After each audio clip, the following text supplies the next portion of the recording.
Hey guys, it's Kusi. Welcome back to episode 9, the cursed episode. Not really, I just said that for dramatic purpose. Of me figuring out that I'm potentially not good enough. In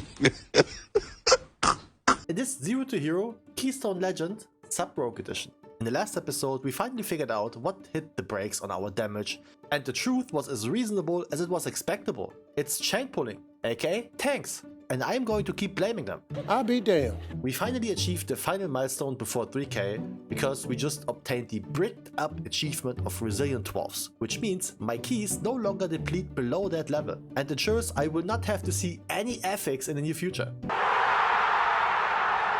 And that gave you a little glimpse into my potential final vault. One could say I blue-balled you. Get it? Because the sack comes back to haunt me, and that's something I never expected to say out loud. However, I can tell you, today, oh boy, we are blessed. Blessed in all kinds of ways. Blessed by Blizzard for hotfixing something that gets us closer to our goal overnight.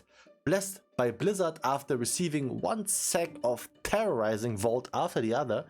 And blessed because we are closer than ever to the overwhelming goal of 10,000 subbies on the tuber. So if you are not part of this yet, then I don't know what to say. But if you want to see what the weekly quest spat in our direction, if you want to see how your boy keeps performing so otherworldly dogshit and still types keys, if you want to be part of the enforcing unit that is the support gang on YouTube, then make sure to leave a like. Because again, it's so huge for the videos and I love how you've been helping me out throughout this entire series. And potentially subscribe if you haven't, because this is not the only series we have in the anticipation for midnight.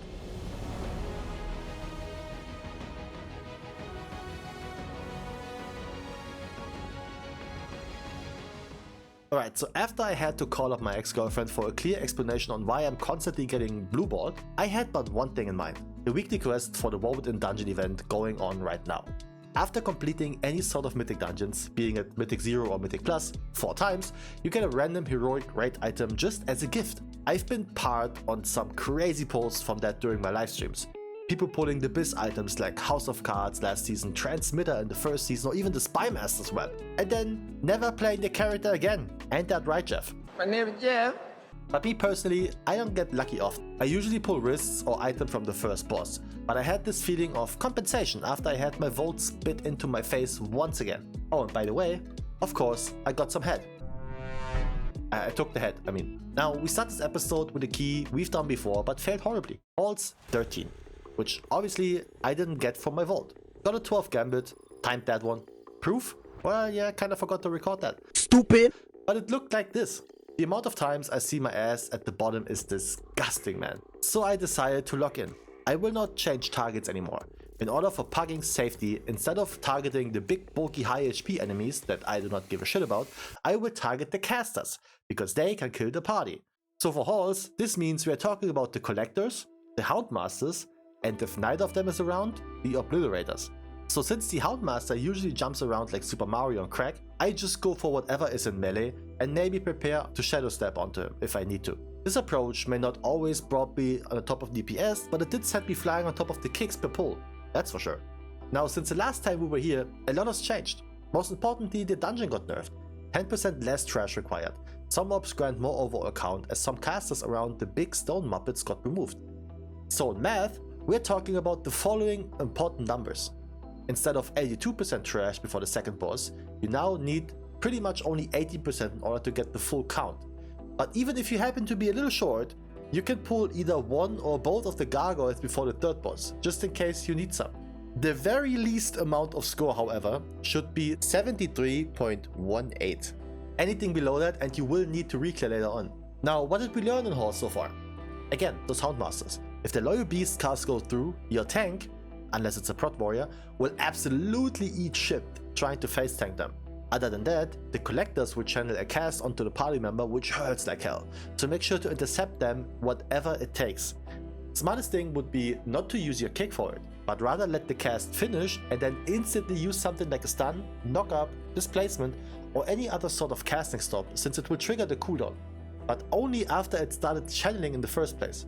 Now in the first boss you can min-max a lot of room if you're some OCD having Puzzle King, but the truth is, you got so much room, so don't stress it. Important are only two things, sort of as an advice. Don't stand on a tank so you don't get pancaked, and be prepared because the lasers can in fact change direction. In a weird turn of events, compared to my usual attempts for 13s, this was super close to be two-chested. We missed one last window, simply because Hunter, and we had 2 deaths which took 30 seconds off the clock itself. A bit unfortunate, however, this was now my first 13 time, and so I was quite happy regardless. But that ain't it. The cursed stone idol dropped. Not for me, but for somebody who was willing to trade it. I'm still stuck with the damn rare stone since week 1, which never lines up with my stuff. So I happily crushed this dude in a quick roll. Sit down, bitch boy. And then we move towards the highest key we have done this entire season so far. 14 streets. Yeah, streets. Oh boy. I thought timing that thing on 12 would be the end of the story, but I guess the sack of terror is just trying to get in my bag so bad it changes fate. But I thought, screw it. 64 rating away, a time 14 would give me half of that probably. Unfortunately,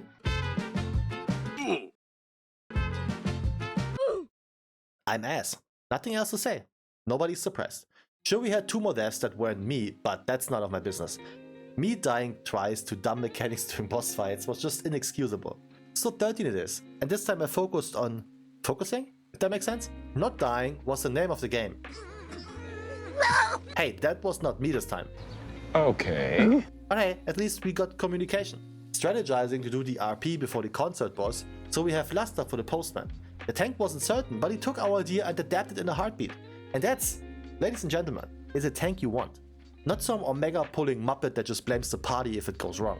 What I personally also want more often is having a pull after being able to reset with adds on top of the boss. I can do so much magic doing that and I effing love it, man. Even better, turns out that if you don't die on bosses non-stop or have a full wipe, timing at 13 ain't that difficult, huh? That's crazy. Another 17 score in the bag for an overall of 29.53. Now with that being said, something was fishy. I now timed 3 keys for this week, but something didn't count for my quest. It was the horse, for some reason. I've heard a lot of wild stories or ideas why some work and some don't. Some told me the old dungeons don't work, but Tazavesh did. So all of them didn't line up, and I'm just gonna have to take this as a common Blizzard angle and prep the rest of my quest by doing lower keys. Which brings us to the result. The Manaforge Omega heroic item granted by this quest could change our life. It could change everything. It could change my world. For the best or the worst. It could give me hype, joy and excitement, or the overwhelmingly need to stab my own eyes and replace them with 2 balls of terror. One item I want. One. Just one. The trinket to rule them all. Everything else, mid or garbage. Please be nether prism, please be nether prism, please be nether prism. Oh, fuck yes! Haha, fuck you Blizzard and your dumbass sack of shit. I don't need trinkets anymore, I'm endgame baby.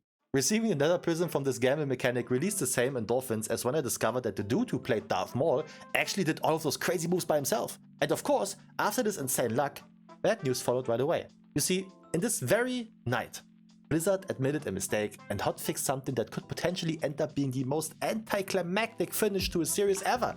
They admitted that the Salated Sky affix, which is present at 12 and above, and is the reason for the 15-second timer reduction per death, didn't grant the proper score. So every key essentially gave 5 score less. 5 times 8 is 40, which means I logged in to this.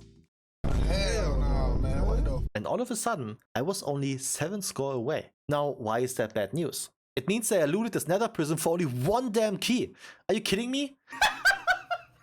So in order to make it 2 keys, I quickly abandoned the 14 Ecodome after the first pack, because we ended up with 5 deaths right away. Eventually, we did time the 13 and ended up with Keystone Legend. Nothing happened there.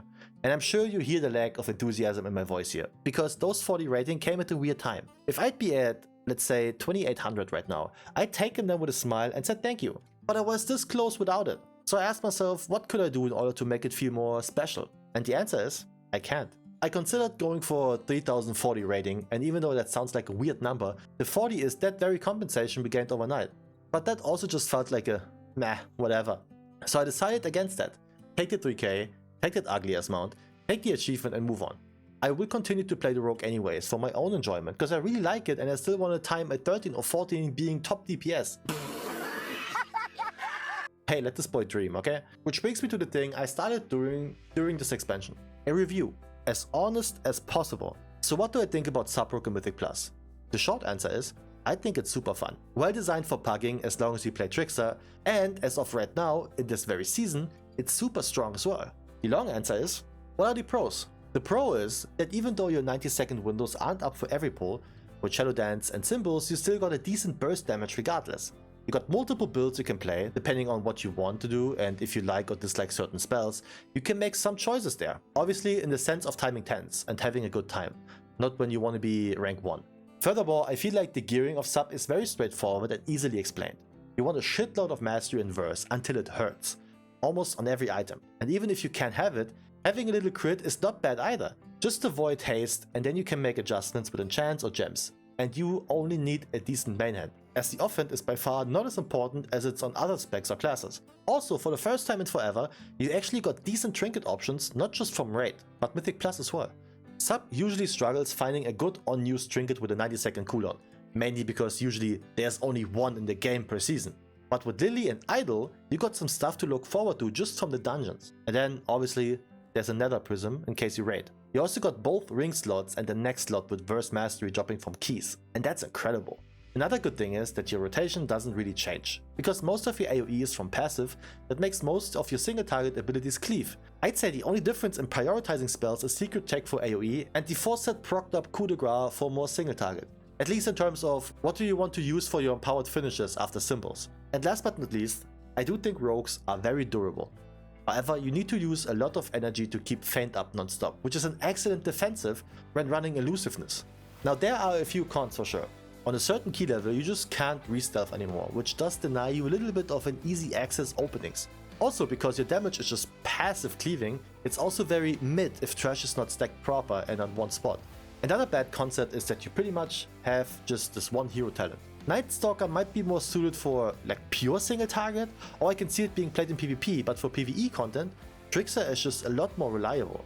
Even in raids where almost every boss has adds to cleave on. And even in raids where it's just a single target boss, most people just play Trickster anyways. Last but not least, I think we all can agree that rogues are arguably the most useless class in general when it comes to overall utility and keys.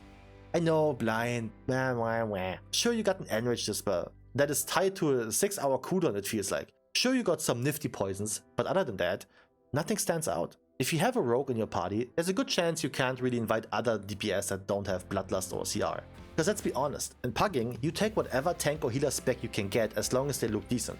So you fill your DPS up with the super important utility.